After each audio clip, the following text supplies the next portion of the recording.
Dengan banyaknya jumlah manusia di Indonesia yang mencapai 270 juta lebih jiwa, ditambah pendapatan rata-ratanya atau UMR-nya masih di bawah negara-negara lain, Indonesia menjadi pasar yang cukup potensial sekaligus sulit di saat yang bersamaan.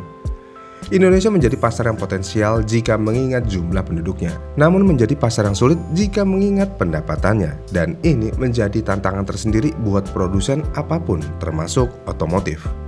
Jadi produsen yang memiliki mental lebih biasanya akan mencoba membuka pasar baru, dan produsen yang memiliki mental tempe biasanya tidak akan melakukan hal tersebut dan mereka hanya akan mengikuti jejak produsen yang memiliki mental baja aja. Namun hal tersebut terkadang berhasil dan terkadang tidak. Contohnya, walaupun kelas ayam jago udah ada lama di Indonesia, tapi Suzuki lah yang membuat pasar motor ini di Indonesia dan hal ini tidak terbantahkan. Dan produsen yang ingin ikut-ikutan menguasai pasar ini, contohnya Honda dengan Sonic-nya, tidak terlalu sukses mengikuti jejak Suzuki. Kemudian kasus lainnya di kelas motor Sport Naked, khususnya di kelas 250cc. Mungkin kelas Sport Naked sudah ada dari dulu, tapi ada satu produsen yang mencoba untuk mempopulerkannya kembali di Indonesia, yaitu Kawasaki dengan mengeluarkan Z250 pada tahun 2013. Dan motor ini bukanlah motor yang dibuat khusus, karena Kawasaki sudah mempunyai motor Kawasaki Ninja 250 yang berarti ini hanya dikonvert dari motor fairingnya aja, yang secara harfiah pabrikan tidak mengeluarkan uang untuk riset apapun untuk membuat motor naked hasil convert dari motor sport fairingnya. Kemudian selain Kawasaki ada juga Yamaha yang memiliki MT25. Dan sama halnya dengan Kawasaki, Yamaha membuat MT25 berdasarkan hasil convert dari R25. Yang berarti juga Yamaha tidak mengeluarkan uang lebih untuk riset motor ini. Dan Honda, ente kemana? Kok nggak ada? Kau jangan cemas. Bentar, saya pikir-pikir Honda itu di kelas 250 hanya pengikut sekaligus penyempurna aja. Jadi ketika Kawasaki membuat motor 250cc, Yamaha beberapa tahun kemudian membuat motor 250cc juga dengan harga yang lebih terjangkau, model yang lebih fresh untuk kala itu, dan yang pasti lebih kencang daripada Kawasaki Ninja.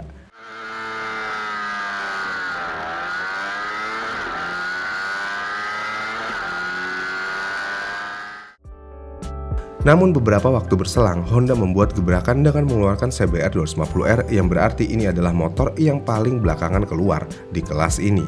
Ya walaupun masih ada Suzuki yang masih lebih lambat daripada Honda, tapi Suzuki nggak usah kita hitung lah ya, karena Suzuki udah terlalu lambat mengeluarkan motor 2 silindernya. Pasar loak,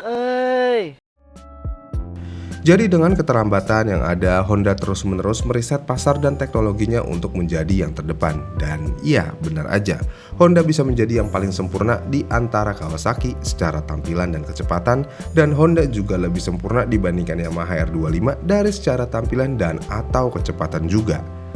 Honda CBR 250R lebih kencang daripada kedua motor tersebut.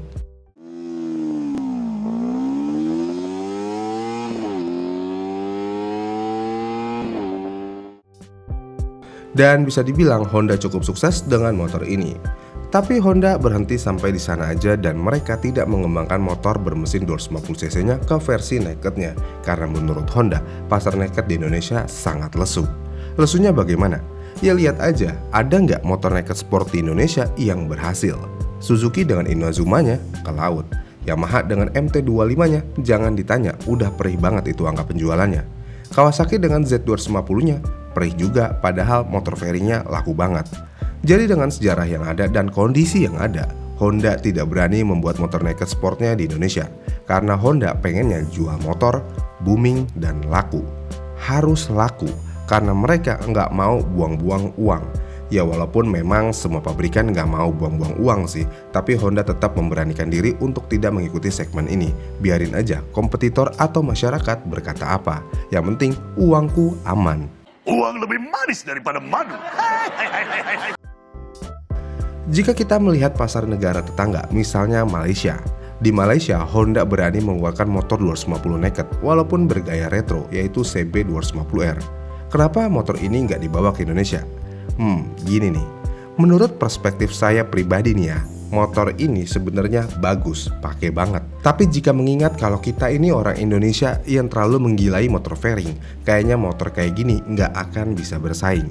Jika dilihat dari tampilan motornya, memang sepertinya motor ini sangat menjanjikan.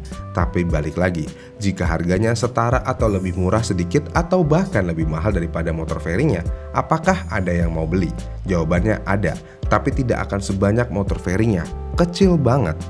Motor ini mungkin terlihat seperti Ducati Monster sekilas dan belakangnya memiliki gaya buntung seperti MT-07 atau 09 yang secara harfiah keren banget. Tapi ini Indonesia. Motor ini bisa dibilang bison atau fiction modif. Secara memang bison atau fiction memang bisa dibuat seperti ini. Ditambah CB 250R di Malaysia juga menggunakan mesin 1 silinder, yang berarti ini udah pasti ditolak mentah-mentah sama masyarakat mendang-mending di sini. Ya, udah 1 silinder ya makin-makin fiction modif. Minimal apa? Minimal pakai 3 lah bos.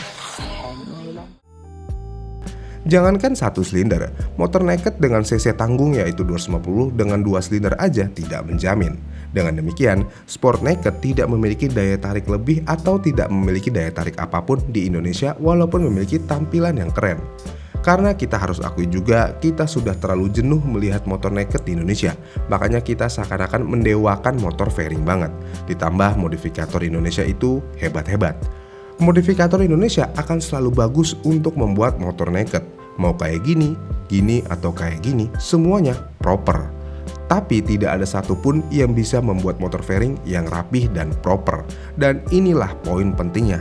Kalian bisa membuat motor naked dengan base motor fairing dan hasilnya proper. Tapi kalian tidak bisa membuat motor fairing dari base motor naked dengan hasil yang proper. Begitulah kira-kira.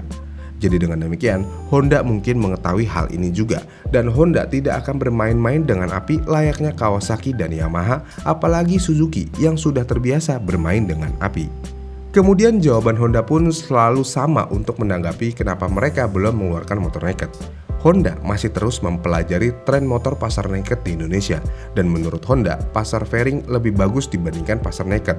Pasar naked hanya menguasai pasar Indonesia di bawah angka 10%, yang berarti ini pasar yang sangat kecil. Di bawah 10% ya, berarti memang benar ini adalah kelas buang-buang uang. Untung nggak kena. Biasanya, mungkin saya akan selalu bilang cukup disayangkan Honda tidak membuat motor naked. Tapi kali ini saya setuju dengan Honda. Jangan buang-buang uang untuk membuat motor konvertan full fairing dari CBR. Karena memang tidak akan laku. Walaupun memang saya harus akui motor naked jauh lebih enak digunakan daripada motor fairing. Tapi sekali lagi, ini Indonesia. Tampilan nomor 1, fungsional nomor 2. Yang penting ganteng, encok belakangan. Gak percaya? Ya lihat aja motor fairing 150cc yang bertebaran di mana-mana. Kalau mau fungsionalitas dan membeli motor 150cc, mengapa beli motor fairing? Ya beli motor matic lah. Kalau nggak suka matic, ya beli naked. Kedua motor itu adalah jawaban terbaik jika mengutamakan fungsionalitas. Tapi this is Indonesia. Bagaimana nih menurut kalian? Apakah Honda bisa bikin gebrakan baru jika Honda mengeluarkan motor naked Sport 250? Komen di kolom komentar di bawah ya. Dan jika kalian suka dengan video ini, kalian bisa like dan subscribe channel ini. Dan sampai jumpa di video selanjutnya.